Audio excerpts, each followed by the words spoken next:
नमस्कार, traders hotline में आप सभी का स्वागत है।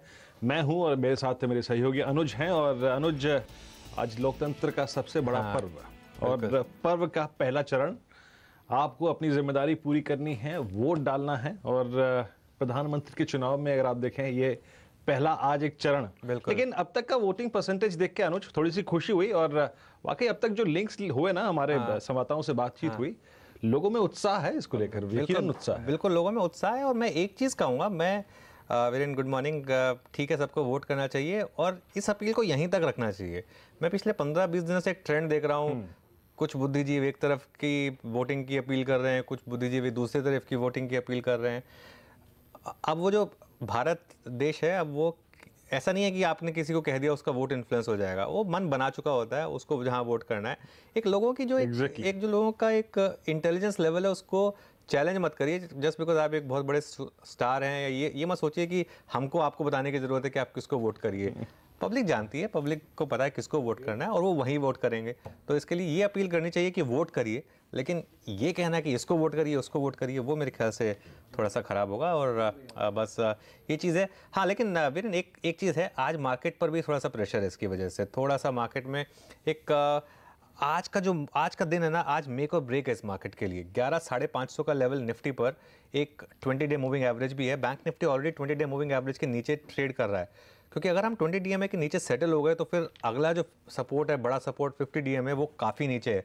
तो इसके लिए मार्केट में आज मेक और ब्रेक जोन है। मेरे ख्याल से ये 11,550 निफ्टी को डिफेंड करना होगा और 29,700 के करीब बैंक निफ्टी को डिफेंड करना होगा, वरना आगे जाके काफ़ी प्रॉब्लम आ सकती है। और ये मार्केट नेट लॉन्ग है, तो इसके लिए और बहुत कम ऐसा होता है कि विक्स 20 के पार हो और मार्केट ऑल टाइम हाई के इतना करीब हो। तो थोड़ा सा एक अगर आप लॉन्ग हैं इस मार्केट में, थोड़ा सा संभलने की ज़रूरत है।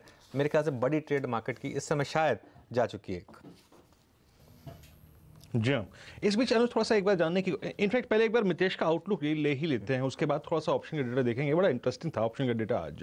याद रखिए आज एक्सपायरी है, वीकली ऑप्शन एक्सपायरी। तो मैं एग्जैक्टली ये देखना चाह रहा था कि पुट राइटर्स और कॉल राइटर्स किस जोन में है, कहां तक का स्कोप है आज हमारे पास मनूवरिंग का, यानी घूमने का। मितेश गुड मॉर्निंग, कार्यक्रम में स्वागत है। मितेश, आप ये जानते ही इनफैक्ट कि 11,550 हमारे लिए कितना इंपॉर्टेंट है, कितनी इंपॉर्टेंस रखता है। ये एक बहुत अच्छा आपका लॉन्ग का पॉइंट भी हो सकता है और बहुत अच्छा शॉर्ट का पॉइंट भी हो सकता है। आप किस तरफ खड़े हैं इस वक्त? Good morning Viren. I think last 2 बार तो हमने यहाँ पर लॉन्ग किया है, क्योंकि पिछला ब्रेकआउट लेवल 11,550-530 के आसपास था। दोनों बार ही आई थिंक ट्रेड में 30-35 पॉइंट के स्टॉप से 100 पॉइंट का आपको तेजी मिली थी। परंतु इस बार जब आया है मार्केट उसके पास, तो इंडिकेटर स्ट्रक्चर अभी इतना पॉजिटिव हुआ नहीं है, या बता नहीं रहा कि ये सपोर्ट होल्ड करेगा या नहीं करेगा। तो फिलहाल के लिए आई थिंक हमने लॉन्ग्स इनिशिएट नहीं किए, परंतु क्लोजली वॉच जरूर कर रहे हैं इस लेवल को। अगर यहाँ से कुछ रिवर्सल के साइंस मिलते हैं तो इमीडिएटली लॉन्ग पोजीशन लेंगे निफ्टी पे। और जैसा कि आपने सही बताया, ये शॉर्ट पॉइंट भी अगर ये लेवल टूट जाते हैं 11,550-530 के, तो आई थिंक फिर आप उसके नीचे जाके 35-40 पॉइंट के स्टॉप पर से शॉर्ट पोजीशन भी ले सकते हैं। तो इंपॉर्टेंट लेवल पे है फिलहाल के लिए। आई थिंक ओवरऑल ट्रेंड का स्ट्रक्चर अभी भी पॉजिटिव है, तो मुझे ज़्यादा चांसेस इसके लगते हैं कि ऊपर की तरफ ब्रेकआउट आना चाहिए, परंतु अभी तक रिवर्सल के साइंस इंट्राडे चार्ट पे, आवरली चार्ट पे आए नहीं है। तो फिलहाल के लिए वेट एंड वॉच पोजीशन। चलिए, वेट एंड वॉच की पोजीशन होगी इस समय। अच्छा, एक स्टॉक लेकर आते हैं, रेल विकास निगम लिमिटेड, जो आज की लिस्टिंग है, लिस्टिंग खराब हुई और इशू प्राइस से भी नीचे उसकी लिस्टिंग हुई है। अगर आप एक लॉन्ग टर्म इन्वेस्टर हैं तो एक बहुत अच्छी अपॉर्चुनिटी है आपके पास वीरेन। ये बात मैं इसको स्टडी करके कह रहा हूँ। एक काफ़ी मैंने इस पर स्टडी की थी और जिस तरीके का मुझे फीडबैक मिल रहा है, जो बड़े इन्वेस्टर्स हैं वो मौका देख रहे हैं इस स्टॉक में। अगर उन्हें लोअर लेवल पे मिले तो अच्छा यहाँ से मूव आएगा और एक पोर्टफोलियो के लिए एक अच्छा स्टॉक होगा और रिस्क रिवॉर्ड के तहत फेवरेबल होगा। तो इस पर एक ध्यान रखें। अभी मार्केट का थोड़ा मूड ख़राब है, इसके लिए कोई इस पर ज़्यादा ध्यान नहीं दे रहा है, लेकिन इसका सब्सक्रिप्शन भी इतना अच्छा नहीं हुआ था।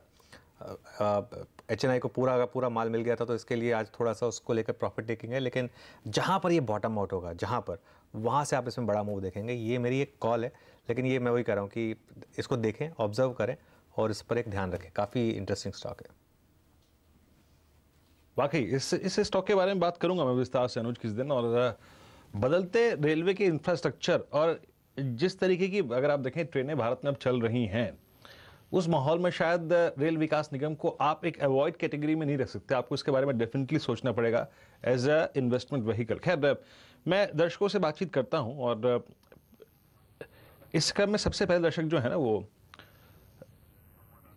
ओके, चलिए इस बीच हमारे संवाददाता इस वक्त हैं बातचीत करने के लिए इस वक्त कुपवाड़ा जिले में।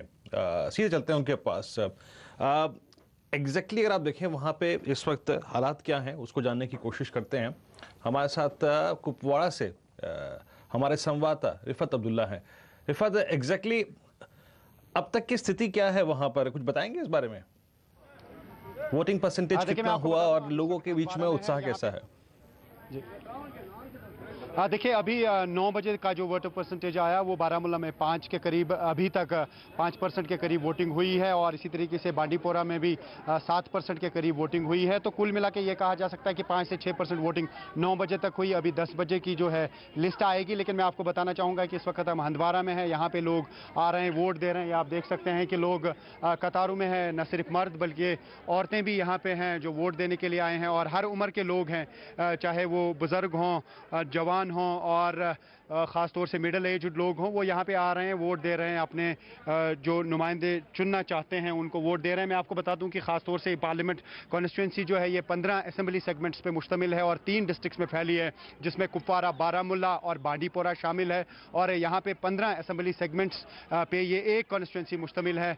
15 में से जो ये कहा जा सकता है कि असेंबली सेगमेंट्स की एक कॉन्स्टिट्यूंसी पार्लियामेंट कॉन्स्टिट्यूंसी है यहाँ पे, जहाँ पे आज मतदान हो रहा है। काफ़ी ज़बरदस्त कंपटीशन देखने को मिल रहा है यहाँ पर इस बार, क्योंकि 4 जो है ख़ास उम्मीदवार है इसमें, जो नेशनल कॉन्फ्रेंस के और पीडीपी, उसके अलावा पीपल्स कॉन्फ्रेंस और इंजीनियर रशीद। इस बार यहाँ पे खूब कैंपेनिंग हुई, जो बड़ी बड़ी रैलीज हुई, लोगों ने भारी शिरकत की है। और यहाँ पे ख़ास जो मुद्दा रहा वो यहाँ पे कैंपेनिंग में यही रहा कि लोगों से कहा गया कि वोट दे दीजिए वो दफ़ा 370 या